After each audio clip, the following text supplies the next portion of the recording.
Jessica here with Home Sweet Farmhouse. In this video, I'm giving you an update on our move to Texas.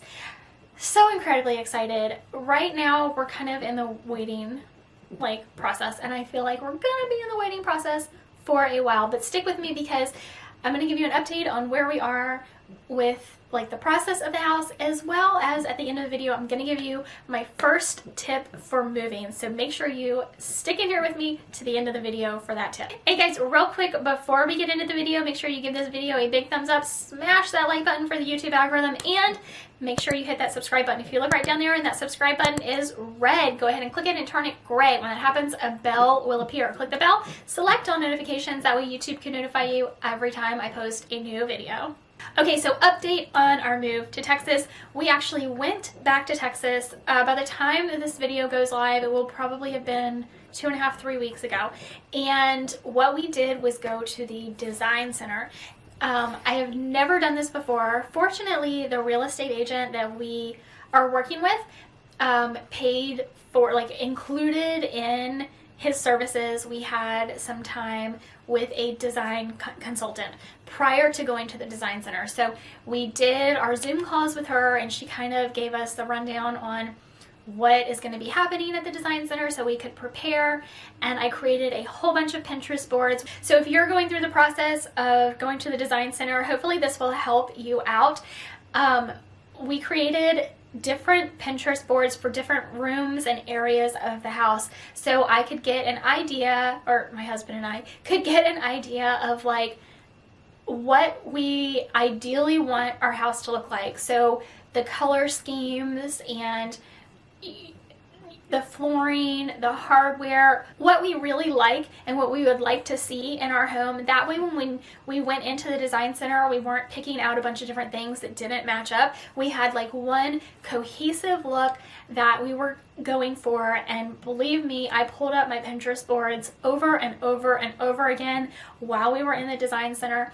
So I'm also going to show you closer to the end of the video what we actually picked out in the design center, but these are my Pinterest boards, and I'm just going to show them all to you so you can get an idea of what I was going for and how we laid everything out. There was one Pinterest board for the living room and the fireplace. Now if you don't have a fireplace in your house, of course you can leave that part out, but the living room and the fireplace, I had another Pinterest board for the kitchen and how I wanted that to look.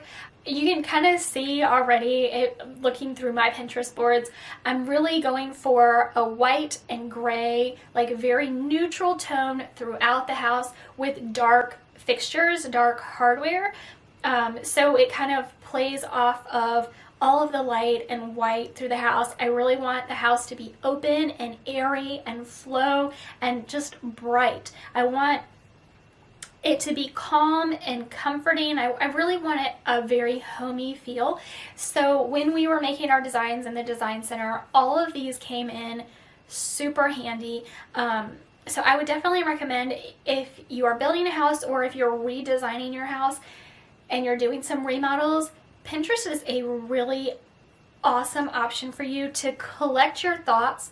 And once you go through and pick out a bunch of stuff that you like, really look through your Pinterest board and see where you're finding similarities. And if you have, a picture that stands out that is different from all the rest, go ahead and remove it so that you're really getting this one cohesive look in your home. So real quick, before I show you the design choices that we picked for our home, I want to show you, we did take a quick trip over to the lot where we got to see our lot and the sold sign in front of it, which was really, really cool to see. So this is the lot where they're going to clear it and build the house. We already have some neighbors, which you can see in the video. And then we actually went into the town of Georgetown. Now, even though we're going to be living in Georgetown, it's kind of on the outskirts of Georgetown, but Georgetown's claim to fame in Texas is that they actually say they have the most beautiful town square in the country. Some people say it's the most beautiful town square in Texas. Some people say it's the most beautiful town square in the country. I personally have been to not that many town squares. I think it's quite lovely and charming. And here's, you know, just a few quick videos that I took while we were in the town square. Of course, we went during the pandemic, so you know, some businesses were open, some businesses were closed, and maybe not as many people out as would be on a normal day. There were some really cute signs in some of the store windows, you know, Merry Christmas in Georgetown. So it has this really small hometown kind of feel to it, which is really cute. I will say that the squares in Savannah, Georgia are gorgeous, very different.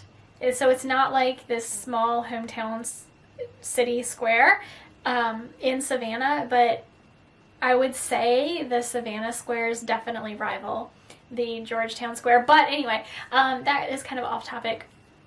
But this is our Georgetown square. It was really cute, and I'm thrilled we got to visit and see, just start taking in all that the city has to offer, because it really is a very beautiful town square. And I would imagine when it's all lit up at night, we were not there at night because we did have to catch our flight that day, but when it's all lit up for Christmas, I'm sure it is absolutely gorgeous. Okay, so back to the design center. Here are our selections. I think we did a really good job of staying with the theme in all of the Pinterest boards. We definitely stuck with whites and grays.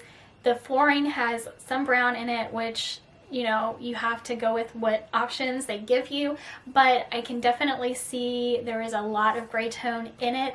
I'm really thrilled with everything we picked out. It is going to be absolutely beautiful, and I just can't wait to actually get in the house and start making it our home, bringing in our personalities and characters and just adding our own design touches. I really think that going with a really neutral palette throughout the house is going to allow you to decorate seasonally without a bunch of, you know, clashing colors, and it's gonna really give you the opportunity to change things up easily as you progress, you know, in age, and as your tastes change and as trends change. You can just change things up so easily when you're working with a very neutral color palette to begin with. So I'm really thrilled with how things turned out and everything that we selected. Just can't wait to actually get in the house. So before I end this video, I told you I am going to give you a moving tip. So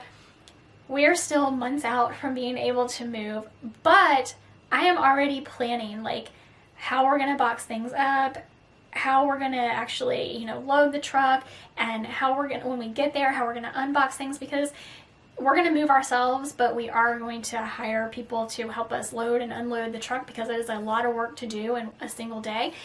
But since we have so much time, my very first moving tip, and something I have already started doing, whatever day of the week your trash day is, so for us, our trash cans go out Monday evenings to be picked up on Tuesday mornings.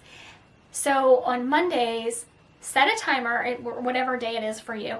For me, it's on Monday. Set a timer for 15 minutes, maybe 20 minutes, and just pick one area or one room of your house and look at it and say, what needs to go in the trash? What needs to get donated? What do I not want to pack? So initially, right now, I'm just going with what needs to get trashed, because surprisingly, there are things around your house that need to be thrown in the trash. Like, you would not believe. I have already found, I started yesterday, I have already found things in my home that I'm just, maybe, if I spent some time, I could restore them and be able to use them again, but I don't have the time right now. My life is just too busy. Like, the season of life I'm in, I am just way too busy. So there are things like, they're in such bad shape, I can't even donate them. And you're going to find that in your house too. So I am already finding things to get rid of. I'm literally, when I'm going out to the stores, if I see something and I'm like, I love that, but I don't want to pack it, I'm not buying it, right? Like, stop bringing things into your house and start getting things out of your house. So literally set a 15-minute timer the day you're going to take your trash out to the curb, and just find any and everything you can that you know, this, I'm not going to be able to fix this, or I don't want to fix this, I just don't have the time to put into it. It needs to go. It needs to go in the trash. So get it out of your house. Start purging now. I've got some time, but believe me, I'm going to be doing this, I'm sure, up until the day we actually move. So that is my moving tip for today. I hope you enjoyed this video. Make sure to give it a big thumbs up. Hit that like button for the YouTube algorithm. And if you haven't already, look right down there at that subscribe button. If it's red, go ahead and click it and turn it gray. When that happens, a bell will appear. So click the bell, select all notifications. That way YouTube can actually notify you and say, hey, Jessica posted a new video. You can just click on it, go to the video immediately and watch it. You don't have to search for it. Really, really cool feature. Highly recommend you do that. Thank you so much for being here with me today on Home Sweet Farmhouse. I cannot wait to see you in the next video.